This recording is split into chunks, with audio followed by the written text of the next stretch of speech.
उनके घर वालों को धमकी दिया जाता है। क्या उनको इंसाफ मिलेगा? जब इनको इंसाफ नहीं मिला तो हमारे आम जनता का क्या इंसाफ मिलेगा? बताइए। 1 महीना से ज्यादा हो लिया, उनको इंसाफ नहीं मिला तो उनको इंसाफ कहाँ से मिल जाएगा? बताओ। आज वो मैं पूछ रहा हूँ, माफिया में कौन सा माफिया मिला दिया मिट्टी में? पूछ रहा हूँ, सबसे बड़ा माफिया ये बैठा है। एक 13 साल की लड़की के साथ बलात्कार हो जाता है, क्या उनका माफिया को मिट्टी मिला रहे? उनके घर पर बिल्डोजर चलाओ। महीने से ज्यादा हो गया है और जंतर मंतर पे हमारे पहलवान गोल्ड मेडलिस्ट दर दर की ठोकरें खा रहे हैं। कोई पॉलिटिकल पार्टी इनकी उंगली थामने को नहीं तैयार है, इनको सपोर्ट देने को नहीं तैयार है। और जो पॉलिटिकल रूलिंग पार्टी है बीजेपी, वो तो समर्थक है बृजभूषण सिंह की, जिसने इस तरह का कांड किया है और उसके खिलाफ कोई एक्शन नहीं हो रहा है। न पुलिस यहाँ पर एग्जिस्ट करती है, न कोई सत्ता एग्जिस्ट करती है। किसी को इन पहलवानों का जो गोल्ड मेडलिस्ट हैं, जो ओलंपियन हैं, इनका कोई ख्याल नहीं है। और कुछ दिन पहले तक मोदी जी जो इन लोगों को अपना बिल्कुल भारत का गौरव मान रहे थे और इनके साथ तस्वीरें खिंचा रहे थे, आज इनको पूछते नहीं हैं, इनके बारे में कुछ भी नहीं बताने को तैयार हैं। तो आप देख सकते हैं कि किस तरह से एक पॉलिटिकली ये लोग सोचते हैं, कैसे सोचते हैं कि कितना इनको नफ़ा नुकसान होगा, ये सोच के चलते हैं। ये नहीं सोचते हैं कि भाई इस देश में जो हमारे स्पोर्ट्स पर्सन है, जो ये पहलवान है, ये लोग कोई मामूली लोग नहीं हैं। ये सब ऐसे लोग हैं जो ओलंपियन हैं, इनका नाम जो है ओलंपिक इसमें मेडल ले चुके हैं, लेकिन इनके लिए कोई वो नहीं। अब देखिए, कल किसान आने वाले हैं, किसानों को जो है सपोर्ट, इनका सपोर्ट हासिल है, उनको भी गवर्नमेंट रोकने की कोशिश कर रही है। तो आप समझ सकते हैं कि इस देश में क्या हो रहा है, हम लोगों की पॉलिटिक्स किस स्तर की हो गई है। ये बहुत ही सोचने के, हम लोगों को सोचना चाहिए इस बात पे, और ये सोचना चाहिए कि हम लोग कहाँ से कहाँ आ गए। आज़ादी के 75 सालों में हमारे देश की जिस मूल्य के लिए हम लोगों ने देश को आज़ाद कराया था, हमारे पूर्वजों ने आज़ाद कराया था, वो सारे मूल्य आज के दिन शून्य हो गए हैं, ज़ीरो हो गए हैं। सुप्रीम कोर्ट का रोज़ एक दिन फटकार लगाता है, दूसरे दिन उसको जो है इशू को जो है गवर्नमेंट डाइवर्ट कर देती है, दूसरे इशू उठा देती है। तो इस तरह से अब देखिए, यहाँ ये पहलवान हैं जिनके पास हम आएंगे, हम इनसे बात करेंगे। और हो चुके हैं, हमारे देश के प्रधानमंत्री धृतराष्ट्र हो चुके हैं और इस समय वो कुंभकर्ण बन चुके हैं। जैसे कुंभकर्ण को सोने की आदत पड़ गई थी, ऐसे वो कुंभकर्ण की तरह सो रहे हैं। और कल हम अपना नारी शक्ति का प्रदर्शन कर कर वहाँ पे प्रधानमंत्री का आंख खोलने का काम करेंगे। जो भ्रष्ट सरकार है, हमारे देश की बेटियों को जो न्याय नहीं दे रहे हैं, इनकी आंख खोलने का हम प्रयास करेंगे, नारी शक्ति जगाने का कार्य करेगी। नारी शक्ति की बात करें, महिला सांसद जो भाजपा की है, वो सब भी कहाँ समर्थन में आ रही है? देखिए, हमने आपको पहले बताया, यह धर्म और अधर्म की युद्ध हो गया है। अब यहाँ पे हमारे देश की बेटियों की सम्मान का और मान का विषय बन गया है। और आपको ये बता देना चाहते हैं, आपके दर्शकों को बता देना चाहते हैं कि आप कल अपने देश की बेटियों की आन बान शान के लिए संसद का घेराव करने के में पूरा सहयोग दे, क्योंकि आज अगर इन बेटियों को दबाया गया तो आने वाले हमारे जो वर्तमान है उसमें हमारे बेटियों के ऊपर बहुत ही ज़्यादा शोषण हो सकता है।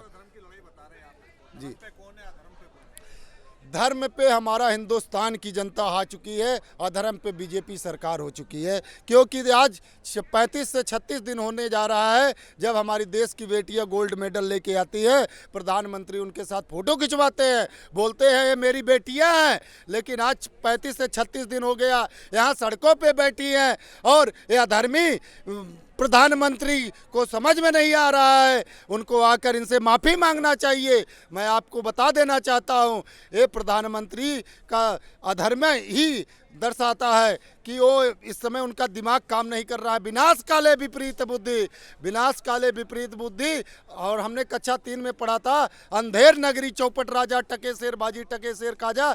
बीजेपी में जितने भी नेता हैं और जितने भी लेडीज़ हैं, नेता है, सांसद है, विधायक है, सबका जमीर मर चुका है। जैसे कौरवों का जमीर मर चुका था और उसी धरती से ये बेटियां भी आई हैं। एक प्रकृति भी परिवर्तन करती है। एक बृजभूषण शरद सिंह को अरेस्ट नहीं किया जा रहा है और छोटे अभी गरीब SC OBC अगर कोई दबा कुचला हो, बुलडोजर धड़ धड़ धड़ धड़ धड़ धड़ धड़ धड़ चलता है। तो यहाँ पे इनके बुलडोजर का तेल खत्म हो गया है। यहाँ पे हमारी देश की आन बान शान, आज हमने सुबह यहाँ पे आंधी तूफान आई, मेरी बहनें पानी निकाल रही थी, उनके ऊपर टेंट गिर गया, उनके ऊपर ये देख रहे हैं इतने बड़े बड़े लोहे के एंगल लगे हुए, गिर गया। उन बहनों के आंख से आंसू भी निकल रहे थे और गद्दे उठा रहे थे। यहाँ पे 200-250 की 300 की संख्या में हम टेंट पे सारा टेंट उड़ गया। ये हिंदुस्तान की जनता देख रही है। ये मोदी जो कुंभकर्ण की नींद में सो रहे हैं, उनको अपील करता हूँ कि जल्द से जल्द उठने का कार्य करें और इन बहनों को न्याय दिलवाएं। आप भगवाधारी नजर आ रहे हैं और आप विरोध कर रहे हैं। आप ही लोगों की तो मुझे कष्ट है, मैं 2 बार उनको वोट देकर, मेरी संगठन ने भी वोट देकर, मैं शिवसेना का जिला अध्यक्ष, अमृतसर पंजाब का जिला अध्यक्ष हूँ और 2 बार उनको वोट देकर प्रधानमंत्री को दिल्ली लाल किले पे गद्दी पे बैठाने का काम किया। और अब हिंदुस्तान की जनता से अपील करता हूं, अगर प्रधानमंत्री मोदी इन बेटियों को न्याय नहीं दिलाएंगे तो 2024 में वो महाभारत होगा। और इनकी जो दिखा रहे हैं ना गोदी मीडिया, अभी मैं रोज जब देखता हूं तो बार बार गोदी मीडिया बृजभूषण। हिंदू राष्ट्र का जो लोग बात कर रहे हैं उनका समर्थन करना चाहिए आपने जैसा। मैं हिंदू राष्ट्र का समर्थन नहीं करूंगा, मैं राम राज्य का समर्थन करूंगा। राम राज्य में विभीषण को गले लगाया गया था, रावण का, कुंभकर्ण का, मेघनाथ का, ऐसे कई योद्धा थे जिनका सर्वनाश कर दिया गया। और ऐसे ही बीजेपी में बैठे मौन हो चुके हैं। महात्मा गांधी के 3 बंदर थे ना, कोई बोलता था बुरा न देखेंगे, न बुरा सुनेंगे, न बुरा बोलेंगे। ये तो वही महात्मा गांधी के साथ बंदर बन चुके हैं। इनको कुछ नहीं समझ में आ रहा है। ये हमारे देश की बेटियों को परेशान करने का काम कर रहे हैं। जनता यहाँ पे परेशान हो रही, यहाँ पे बारिश में, मच्छर में, सांप, कीड़े, बिच्छू, पता नहीं कितने चीज आ रही। ये हिंदुस्तान की जनता अब देख ली है। हम हिंदू हृदय सम्राट नहीं है, हम हिंदू हृदय सम्राट नहीं है। वो कोई अवतारी पुरुष है क्या? हिंदू हृदय सम्राट यहाँ का, चाहे वो मुसलमान हो, चाहे सिख हो, चाहे ईसाई हो, सब हिंदू हैं यहाँ पे। अगर विदेशों में जाते हैं उनको हिंदू नाम से जाना जाता है। अरे बड़ी दुर्भाग्य की बात है, अभी तो हमने ये देखा कि हमारे देश की संसद भवन का उद्घाटन प्रधानमंत्री करने जा रहे हैं। एक SC समुदाय से हमारी राष्ट्रपति महामहिम आती है, अगर उनके हाथों से राष्ट्रपति भवन का उद्घाटन किया जाता तो हमारे देश को और गौरवान्वित करता, हमारे SC समुदाय को गौरवान्वित करने का काम करता। ये झोला छाप जो बोलते हैं ना, मैं तो झोला लेके आया था, इनका झोला भी 2024 में छीन लूंगा। हम पूरी जनता छीनेगी, क्योंकि पहले कहाँ छीन लिया 2022 में। एक बात सुनिए मेरी बात, सुनिए मेरी बात। कृष्ण ने शांति दूत बन के गए और कौरवों को बार बार समझाया। पापी दुराचारी दुर्योधन से बोला गया कि मुझे सिर्फ इन पांडवों को सिर्फ 5 गांव दे दो। दुर्योधन क्या बोलता है? अहंकारी था। आज वही बीजेपी सरकार में चाहे जितने भी हो, सब अहंकार में आ गए हैं। उनका दिमाग भ्रष्ट हो चुका है और उनकी जनसंख्या बहुत ज़्यादा थी, तो उन्होंने 13 वर्ष का अज्ञातवास और 13 वर्ष का वनवास और 1 वर्ष का अज्ञातवास दिया। तो क्या विजय उनकी नहीं हुई पांडवों की? ऐसे ही इन बेटियों को विजय दिलवाने का कार्य करेंगे। और उसी धरती पे अब ये भी देख लीजिए इतिहास कहाँ दोहरा रहा है। हरियाणा की धरती से ये 7 सतिया आके बैठी है। यही बीजेपी के लोग बोलते हैं कि परिवारवाद, विपक्ष पे आवाज उठाते हैं। ये बृजभूषण शरद सिंह का जो अखाड़ा मंच है, इसमें खुद अध्यक्ष है, उसका साला है, उसका बेटी है, उसका दामाद है, सारे के सारे उसमें परिवारवाद बीजेपी को नहीं दिखता है, प्रधानमंत्री मोदी को नहीं दिखता है। ईश्वर बाबा के समर्थन में है आपकी? मैं किसी धर्म गुरु के समर्थन में तब हूँगा जब यहाँ पे हमारी बेटियों के न्याय के लिए आएंगे, क्योंकि हनुमान जी भी नारी शक्ति के लिए लंका पे जाने का काम किए थे। और आप बता रहे हैं कि बागेश्वर धाम पंडित धीरेन्द्र शर्मा शास्त्री का मैं उनका समर्पण उनका सम्मान करूँगा। एक कभी नहीं हो सकता। अगर यहाँ पे आएंगे और बेटियों की हक की बात करेंगे, अगर हिंदू वही होता है जो नारी के सम्मान के लिए आगे खड़ा हो। ये तो केवल राजनीति करते हैं, है, ऐसे पंडित धीरेन्द्र शर्मा शास्त्री का मैं बहिष्कार करता हूं। आज 36 दिन हो गया हनुमान जी का पाठ करते हैं और अपने आप को, हमारे युवाओं को गुमराह करने का काम कर रहे हैं। आज हमारे बच्चों को विज्ञान को पढ़ाना चाहिए, उनको साइंस सिखानी चाहिए। आज फिर वो धर्म पे ले आने, धर्म को जरूरी है सिखाना चाहिए, लेकिन वो मूर्ख बनाने का काम कर रहे हैं। और हमारे समाज में भूत प्रेत पिशाच ऐसे बहुत सारी मनगढ़ंत कहानियां करके पंडित धीरेन्द्र सर, स्मृति ईरानी आएंगी तो समर्थन करेंगे उनका? हम तो सबका वेलकम करते हैं। यहाँ कोई राजनीति अखाड़ा नहीं है।